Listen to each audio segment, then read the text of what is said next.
Ah bon? Ah d'accord. Ah, c'est plus fort celui-là. C'est bizarre. Alors la différence entre le roman photo et le photoroman, c'est moi qui l'ai faite. C'est-à-dire que j'ai voulu revisiter un peu le genre du roman photo. Et donc tous les arrière-plans sont stylisés. Et il n'y a que les personnages qui sont en couleur. Et en fait, ça me permettait de faire une sorte d'album un peu hybride entre la bande dessinée et le roman photo. Et c'est pour ça que je l'ai appelé photoroman. Oui, et c'est justement ça. Et lorsqu'on est artiste, on essaie de trouver, de chercher des choses nouvelles. Ouais. Et ça, c'est un concept, le sentiment, quand même très original. Oui, moi j'aime bien l'esthétique, j'aime bien le genre que ça fait. Je voulais aussi me détacher un peu du roman photo qu'avait fait Fab Caro et Eric Judor il y a un an. Donc celui-ci est très différent, il est pas parodique, il est plus... voilà, c'est plus une histoire qui est... voilà, un album d'humeur, je dirais. Et ça n'empêche pas qu'il y a des petits passages qui soient un peu rigolos, mais ça parle un peu aussi, il y a du fond, il y a de la légèreté, c'est un mélange de tout ça. Et l'humeur et l'humour ne sont pas incompatibles. Non, tout à fait, c'est vrai. Et moi j'aime bien mélanger le grave et le léger, à la fois dans ce que je peux faire dans mes films, que dans ce que je peux écrire. Et là c'est vraiment le cas, parce que ça raconte l'histoire d'un mec de plus de 50 ans qui se sent un peu inutile, quoi. Et ça se traduit par une sorte de perte de libido qui fait qu'il se dit mais en fait qu'est-ce qui se passe? Et puis après on va découvrir le métier qu'il fait, etc., etc. Mais justement, c'est une question peut-être au-delà de la question de la libido, Ouais. qui se pose beaucoup des gens qui arrivent à cet âge-là, la cinquantaine. C'est vrai. C'est une espèce de retour sur soi. Ouais, moi j'ai constaté, enfin moi j'ai 54 ans, j'ai constaté que en fait souvent je culpabilisais d'être un mec de plus de 50 ans. Et je me suis posé la question, je me suis dit, mais pourquoi tu culpabilises d'être un mec de plus de 50 ans? Et en fait je me rends compte que de plus en plus on stigmatise un tout petit peu déjà les mecs, et en plus les gens qui ont plus de 50 ans, parce que voilà, c'est un peu des boomers, alors on les qualifie de boomers, donc déjà on a une étiquette un tout petit peu collée sur le front, on nous dit bon bah là vous êtes des boomers, vous êtes des ringards, et en plus vous êtes un mec, donc si t'es un mec, tu véhicules un peu toute l'image du patriarcat, etc. Alors que moi je suis pas du tout issu de cette mouvance-là, au contraire, moi je suis plutôt quelqu'un qui me suis mis à jour au fur et à mesure des années. Donc voilà, lui typiquement, le personnage, parce que c'est pas moi, le personnage de ce photoroman, c'est un gars qui se sent coupable d'être un mec de plus de 50 ans, et ça le met dans une situation où il trouve pas sa place, quoi. Et ça se traduit par une sorte de vague à l'âme. Et les vagues à l'âme aussi, lorsqu'on a du vague à l'âme, on essaie d'aller voir les gens, de Oui. consulter, Ouais. aussi de voir si quelqu'un peut être à l'écoute. C'est ça. Mais c'est un peu ça qu'il cherche lui aussi. Ben oui, il cherche des gens qui puissent un tout petit peu s'intéresser à lui. Alors il va voir une psy, mais il se rend compte que la psy s'endort pendant les séances. Donc ça aussi, ça l'interroge sur qu'est-ce qu'il a à raconter, est-ce qu'il emmerde tout le monde. Donc voilà, quoi. Il essaye de donner un peu de refaire démarrer un peu quelque chose dans sa vie. Là, il n'y arrive pas trop là. Qu'est-ce qui a justement fait chez vous que vous êtes interrogé sur ces sujets et que vous avez eu envie de faire ces photoromans? Alors, en fait, au départ, je l'avais écrit un peu comme un premier épisode de série. Je m'étais dit, moi, je suis fan de Ricky Gervais, par exemple, et je m'étais dit, j'aimerais bien écrire comme un peu un truc à la Ricky Gervais dans Afterlife qu'il y a sur Netflix. Et donc, je me suis dit, tiens, je vais raconter l'histoire d'un sexologue qui a des problèmes d'érection. Je me suis dit, c'est pas mal, c'est bien.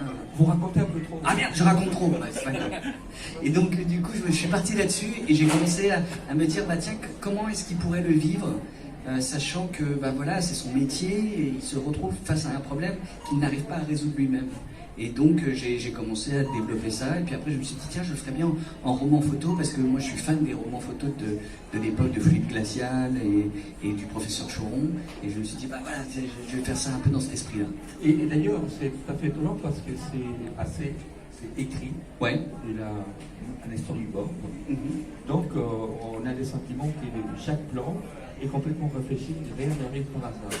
Oui, bah parce que moi, c'est un peu mon écriture à la fois scénaristique et puis cinématographique. C'est-à-dire que je l'ai écrit un peu, je le visualisais en même temps que je l'écrivais. C'est pour ça que les cases sont bien composées et elles sont plus composées comme des cadres de cinéma que des cadres de photo, quelque part. Et d'ailleurs, il y a quelque chose de tout à fait essentiel pour tenir la route, Oui. et garder la ligne aussi, c'est chaque fois, il faut avoir envie de tourner, il y a beaucoup de rythmes. Le rythme est Ouais. essentiel. Oui, parce que ça se lit très facilement, hein, c'est assez rapide comme histoire.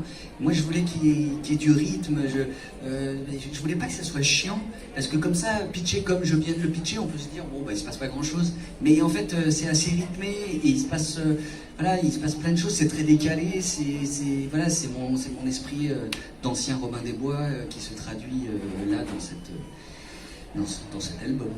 Et vous voyez, je ne vous ai pas posé la question concernant les Robins des Bois. Ouais. Ça vous plaît ou pas que vous posez Ah bah oui, ouais, moi je revendique, hein, je suis à fond. Hein. Ouais, mais surtout que c'est resté mes amis. On a un fil WhatsApp, on échange ensemble tous les jours. Ils savent que je suis à Montpellier. On est souvent venu à Montpellier à l'époque avec les Robins, où on allait présenter des films, ou avec Jean-Paul Rouve, j'allais un peu faire la fête à la Dune.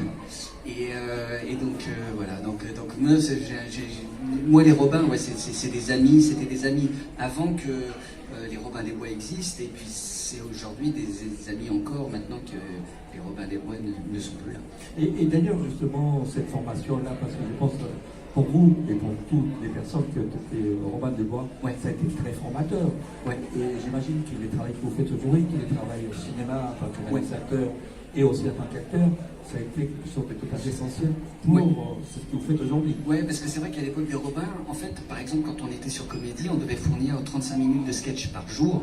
Donc ça nous demandait une discipline de dingue. En fait, il fallait véritablement ne pas déconner. C'est-à-dire On rigolait pas, quoi. Ben, on rigolait, mais si possible, dans le cadre du boulot. Mais on n'allait pas se coucher à 5h du mat, parce que sinon on n'aurait jamais tenu la longueur. Donc on était très disciplinés.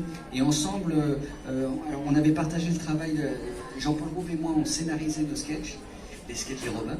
Et puis Marina Foïs et Pierre-François Martin Laval faisaient les dialogues. Donc c'est comme ça qu'on avait créé cette mécanique de travail. Et en fait, par la suite, on a gardé cette discipline tous de notre côté, quand on s'est un peu éparpillé, qui était une discipline voilà, il n'y a pas de secret, il faut bosser quoi dans ce métier. Donc c'est vrai que ça a été très formateur. On a pu penser qu'avec les Robins, on faisait beaucoup de choses complètement en impro, on déconnait. Oui, on déconnait, oui, il y avait de l'impro, mais la plupart des choses étaient écrites. Oui, c'est écrit, mais j'ai le sentiment, je me trompe, qu'il faut avoir un très grand sens de l'observation lorsqu'on fait ça.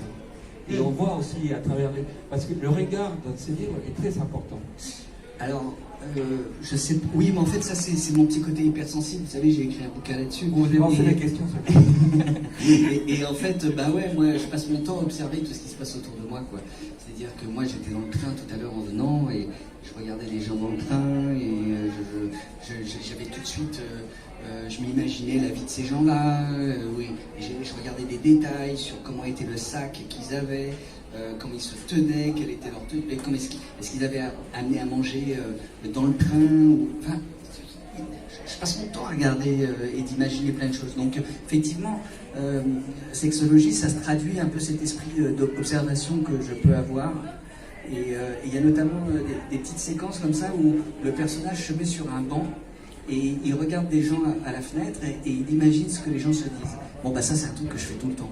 Je passe mon temps à imaginer ce que les gens sont en train de se dire et ça me fait rire. Ou au zoo, par exemple, quand j'emmenais ma fille au zoo, j'imaginais ce que les animaux se disaient entre eux. Ce qui